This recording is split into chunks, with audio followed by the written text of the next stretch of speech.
বিদেশের মাটিতে ভারতের জয়। কুয়ালালামপুরে বরাকের জাহিনের দাপট। 2 পদক জিতে ইতিহাস গড়লেন করিমগঞ্জের সন্তান। মালয়েশিয়ার রাজধানী কুয়ালালামপুরে অনুষ্ঠিত 10ম আন্তর্জাতিক ক্যারেটে চ্যাম্পিয়নশিপে অসাধারণ পারফরম্যান্স দেখিয়ে ভারতের জন্য গৌরব বয়ে আনলেন বরাক উপত্যকার জাহিন আহমেদ। 2টি পদক জিতে তিনি ভারতের পতাকা বিদেশের মাটিতে উড়িয়ে দেন। জাহিন হলেন ব্লক কংগ্রেস সভাপতি জাকারিয়া আহমেদ পান্নার পুত্র এবং করিমগঞ্জ কেন্দ্রীয় বিদ্যালয়ের ছাত্র।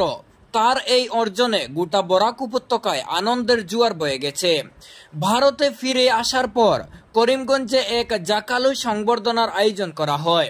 সংবর্ধনা দেন কংগ্রেস কর্মী মকসুদুল হাসান মুন্না ও ব্যবসায়ী মান্না লস্কর। তারা জাহিনের হাতে ফুলের তুড়া ও স্মারকপত্র উপহার দিয়ে শুভেচ্ছা জানান।